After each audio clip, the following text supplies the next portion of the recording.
Saudações, bem-vindos a esta apresentação, a mais uma atualização profética na Escola de Profecia.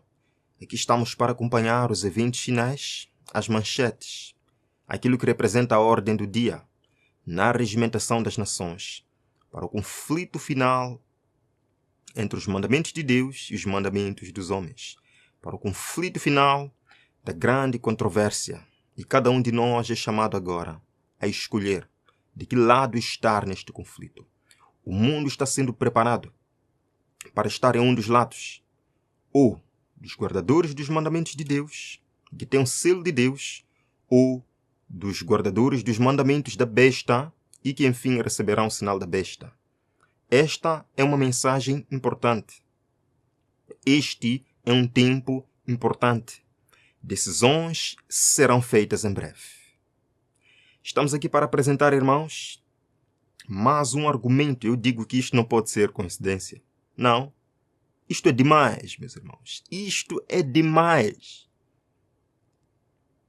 Igrejas, denominações cristãs estão unidas no mundo todo para pressionar o poder político a impor o domingo em suas comunidades. Não estou brincando, não estou mentindo.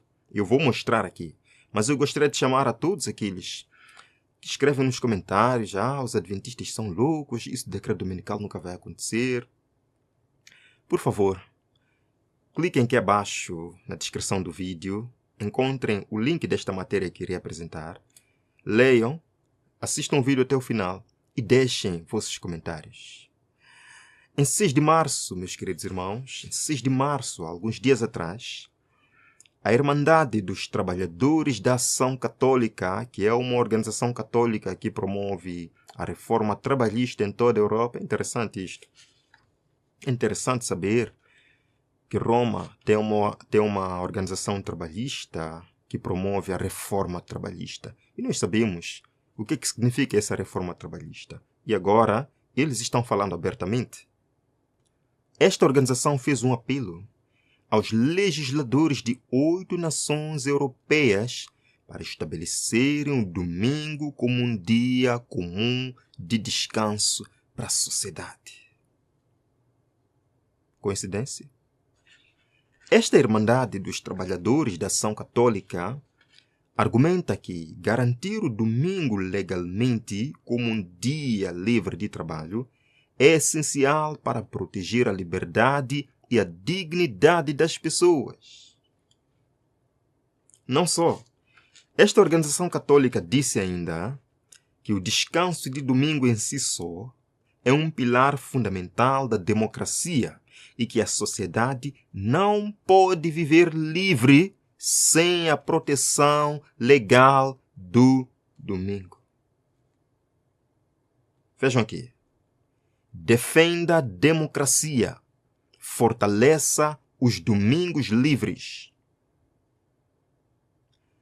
Defenda a democracia. Fortaleça os domingos. A pergunta que eu faço: o que a democracia tem a ver com o descanso dominical? E o que o descanso dominical, o domingo livre aqui, tem a ver com democracia? Vejam como eles estão colocando estas coisas. Como eles querem cativar a sociedade a pensar que o descanso dominical por lei, imposto pelos governos seculares, é uma maneira de preservar a liberdade e a dignidade da sociedade. Este é um engano. Este é um grande engano. Vejam o que é dito. Nós, os movimentos de trabalhadores cristãos da França, Espanha, Portugal, República Checa, Suíça, Itália, Áustria e Alemanha, alertamos fortemente contra um novo enfraquecimento da proteção dominical. Enfraquecimento da proteção dominical em algumas partes da Europa. Porque eu tenho mostrado para vocês que o movimento dominical está crescendo. Isto começa lá, com a European Sunday Alliance, a aliança do dia do Senhor. Eles dizem: a nossa fé, que celebramos de forma especial aos domingos, direciona nossa atenção para a questão da coesão da sociedade em que vivemos. Está aí. Mesmo os argumentos usados pela Heritage Foundation mesmos argumentos usados pela European Sunday Alliance. Coesão social. Coesão social, meus irmãos. É dito. Por isso, por ocasião do Dia Internacional da Proteção de Domingo, desejamos salientar que um domingo livre é um dos pilares fundamentais da democracia dos nossos países. Não, eu acho que não vimos corretamente. Eu vou ler mais uma vez. Eles estão dizendo que o domingo, ou seja, o domingo livre, é um dos pilares fundamentais para a democracia destes países europeus. Junto com a liberdade de reunião e de expressão, uma sociedade livre, pluralista, plenamente desenvolvida e a aplicação incondicional dos direitos humanos e fundamentais, um domingo livre permite e garante a existência das novas sociedades livres. Eles estão colocando o domingo na lista dos direitos fundamentais de um cidadão, na lista dos direitos fundamentais da humanidade. Vejam aqui. Portanto, exortamos as instituições europeias e os políticos dos nossos países a fortalecerem o domingo como um dia comum de descanso para todos. Em tempos de crescente radicalização política, uma democracia forte precisa do domingo como espaço partilhado para renovação e um terreno comum para defender seus valores. O que eles disseram? O que esta Irmandade dos Trabalhadores da Ação Católica falou? O que está instando os líderes políticos a fazerem? Eles dizem, uma sociedade livre só pode existir se o domingo for protegido. Não pode haver democracia sem um dia comum de descanso. Queridos irmãos, isto devia chamar-nos atenção. Não devia nos alarmar, mas chamar-nos atenção. Em que momento da história nós estamos vivendo? Estes apelos, um dia não serão mais apelos, serão de fato leis civis. Mas é assim como trabalha uma falsa religião. Uma falsa religião não precisa de convencer os corações, não precisa de trazer convicção a coração algum para fazer alguma coisa. Não. Uma falsa religião, ela trabalha com a imposição, trabalha com a ajuda do poder secular. Apocalipse capítulo 14, verso 8, fala de que Babilônia caiu. Caiu a grande Babilônia, aquela grande cidade, porque ela fez todas as nações beberem do vinho da ira da sua prostituição. Estamos vendo as nações do mundo bebendo do vinho dominical, do vinho da ira da sua prostituição, que representam falsas doutrinas, em Apocalipse capítulo 17, verso 2, falando da grande mulher meretriz Babilônia, o verso 2 nos diz, com a qual os reis da terra cometeram fornicação, e os habitantes da terra foram embebedados com o vinho da sua fornicação. Meu querido amigo, leve isto a sério.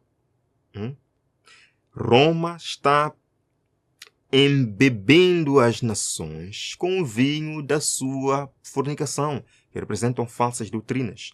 O uso do poder civil, o uso do poder do Estado para amparar instituições, organizações e doutrinas religiosas. Lemos aqui no livro Grande Conflito. Estes registros do passado revelam claramente a inimizade de Roma em relação ao verdadeiro sábado e aos seus defensores, e os meios que ela emprega para honrar a instituição da sua criação. A palavra de Deus ensina que estas cenas devem ser repetidas, pois papistas e protestantes se unirão para a exaltação do domingo. Está aí. Grande Conflito, página 578. Quem vai se unir nesta empreitada final contra os mandamentos de Deus? Papistas, Roma e os protestantes. Eles não vão se unir. Eles já estão unidos para isto. Agora, os argumentos usados por esta organização Irmandade dos Trabalhadores da Ação Católica é o mesmo argumento levantado por Henry Blair em 1888. Escutem um pouquinho. Sr. Jones, o senhor não consegue reconhecer o escritor, mais importante ainda, a responsabilidade do Estado de proteger o bem-estar do povo como um todo. Senador, parece que o senhor não consegue reconhecer a clara distinção entre responsabilidade do homem para com o Estado e seu dever para com Deus. O primeiro, ele deve cumprir sob a força da lei. O segundo, deve ser para com Deus, deve ser cumprido apenas sob a força do amor. E isso de forma livre, voluntária.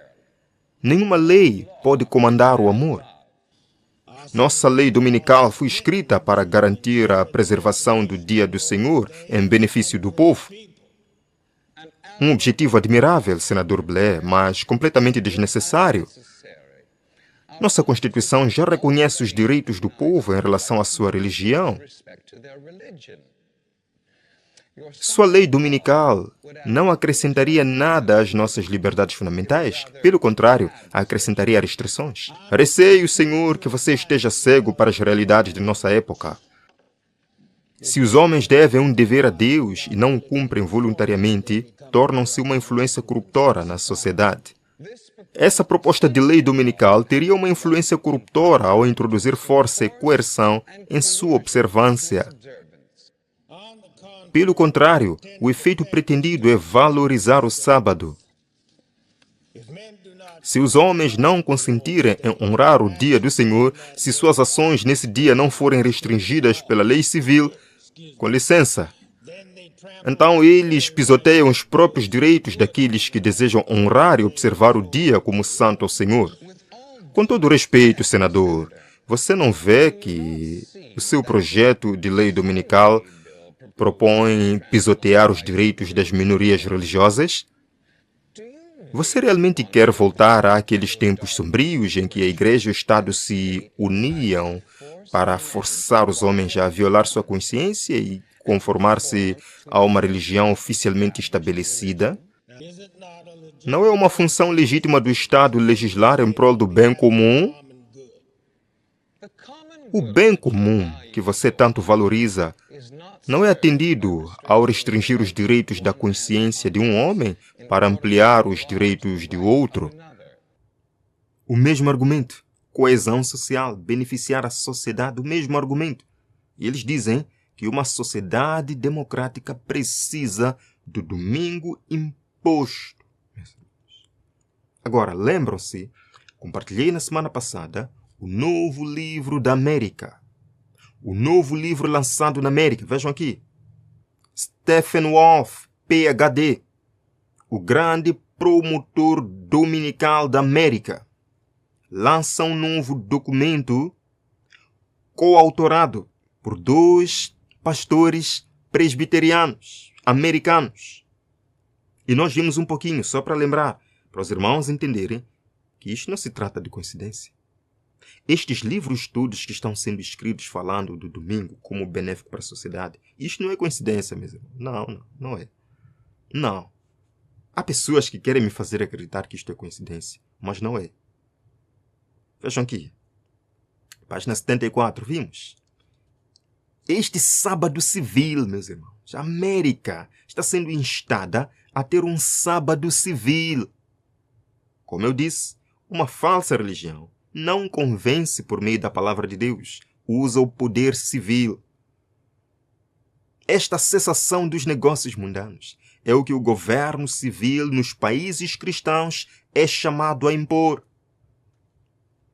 De fato, vimos a Irmandade dos Trabalhadores da Ação Católica a implorar para que os políticos possam impor o descanso dominical. É isso mesmo.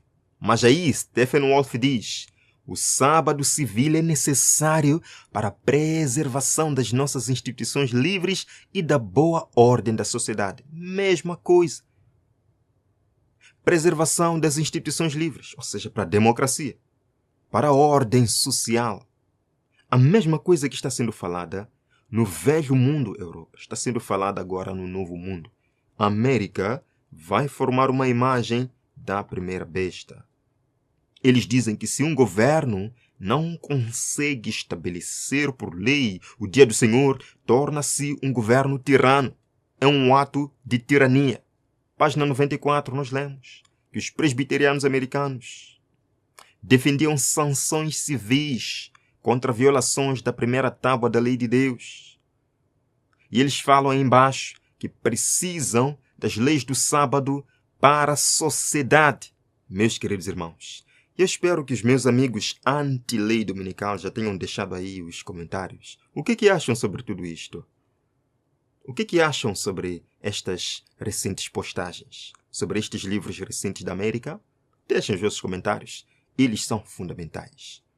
Vejam só, a Heritage Foundation também acaba de lançar um livro promovendo a mesma coisa.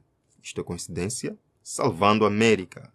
Eles dizem um dia uniforme de descanso. Para observância religiosa, não só. Eles dizem que precisam de restaurar o que é o ritmo comum de descanso e promover os hábitos sociais necessários para que as comunidades cresçam e floresçam. Mesma coisa, meus irmãos. Isto é a mesma coisa. Voltamos para a Europa. Vimos há poucos dias atrás, 3 de março, Dia Europeu do Domingo Sem Trabalho, garantindo a coesão social em toda a Europa. Mesma coisa, meus irmãos. Mesma coisa. Não vão me dizer que isto é coincidência. Vejam aqui, um dia de descanso sincronizado para a coesão social. E eles querem que esta tradição seja protegida por lei. Agora, em tudo isto que nós estamos vendo, em toda esta empreitada de protestantes, tanto na América quanto no Velho Mundo, nós vemos Roma sendo adorada. Eu não posso falar diferente aqui. Eu não posso falar algo diferente. É Roma que neste processo está sendo exaltada. Lemos. A aplicação da manutenção de domingo por parte das igrejas protestantes é uma aplicação da adoração do papado, da besta. Aqueles que, entendendo as reivindicações do quarto mandamento, escolhem observar o falso em vez do verdadeiro sábado, estão assim prestando homenagem ao poder pelo qual ele é comandado somente. Qual é esse poder? O poder papal.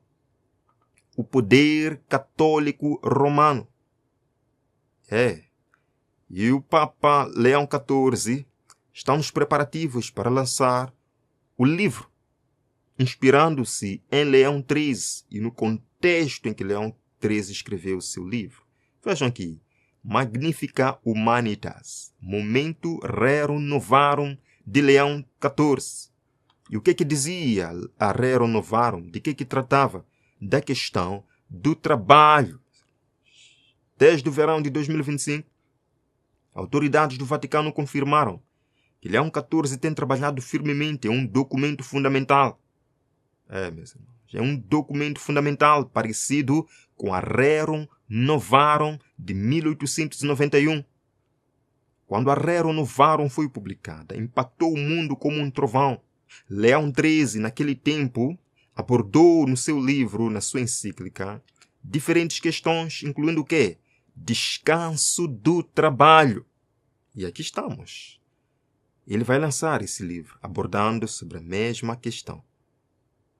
Nós lemos, Deus acusa a Babilônia, porque ela faz todas as nações beberem do vinho da ira da sua fornicação. Isso significa que ela menosprezou o único mandamento que aponta para o verdadeiro Deus e derrubou o sábado, o memorial da criação de Deus. O mundo protestante adotou este filho do papado para ser considerado sagrado. Na palavra de Deus, isto é chamado de sua fornicação. E você deve estar perguntando, então, diante de toda esta evidência, o que fazer agora? Primeira coisa, obedeça a Deus e não aos homens. Lembram-se de Pedro diante dos chefes da sinagoga, dos líderes religiosos, em que ele foi chamado a decidir ou obedecer às leis de homens ou à lei de Deus. Qual foi a resposta de Pedro? Em Atos capítulo 5, verso 29, encontramos aqui a resposta de Pedro, que pode ser a tua resposta neste momento. Então Pedro e os outros apóstolos responderam e disseram: devemos antes obedecer a Deus do que aos homens. Irmãos, Satanás está usando homens, líderes políticos, leis civis, leis governamentais para impor o erro. É neste momento que você, como Pedro, tem que dizer: importa mais obedecer a Deus do que aos homens. Eu me lembro de homens que foram colocados em situações semelhantes. Me lembro de Daniel, quando foi colocado na situação de ter que obedecer a uma lei do rei em contraposição à lei de Deus. Daniel disse: não poderei te adorar, ó rei, pois eu adoro o meu Deus. E Deus realizou o milagre. Eu me lembro de Mardoqueu, lá na Pérsia. E os judeus tiveram que decidir ou obedecer à lei do homem ou à lei de Deus. Todos aqueles que obedecem à lei de Deus podem até passar por situações difíceis, mas Deus nunca abandona. Segunda coisa que você pode fazer: seja parte do remanescente povo de Deus.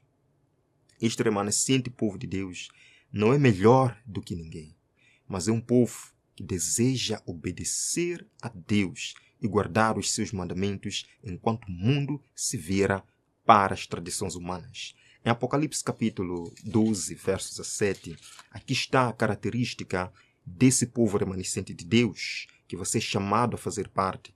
Apocalipse 12, versos 17. E o dragão irou-se com a mulher. Mulher em profecia representa a igreja. Isto está em... Você pode encontrar em... segunda carta de Paulo a Coríntios, capítulo 11, verso 2, fala que mulher representa a igreja. Sim, o dragão irou-se contra a igreja e foi fazer guerra ao remanescente da sua semente, os que guardam os mandamentos de Deus e têm o testemunho de Jesus Cristo. Apocalipse 14, verso 12, nos dá também uma descrição de quem é, quais são as características desse povo remanescente de Deus que você é convidado a fazer parte. Verso 12, Apocalipse 14. Aqui está a paciência dos santos. Aqui estão aqueles que guardam os mandamentos de Deus e a fé de Jesus Cristo. A fé e a obediência nunca estão separados. Os mandamentos de Deus e a fé em Jesus andam sempre de mãos dadas. Jesus não nos salva para continuarmos no erro. A graça não serve para anular a lei. Paulo pergunta: iremos continuar pecando para que a graça abunde? De modo nenhum. Nós que fomos transformados, que temos uma nova vida, como continuaremos pisando a lei de Deus? A lei de Deus não nos salva. Ela nos mostra a nossa condição e nos mostra que realmente precisamos de um Salvador. O salmista diz que a tua lei é perfeita. Quanto amo a tua lei, é o meu prazer todo dia. Que você seja um deles que ama a lei de Deus, que tenha prazer na lei de Deus. Nós vamos terminar esta apresentação. Eu prometo voltar nos próximos dias com mais informações do mundo profético. Deus abençoe sua vida. Até breve.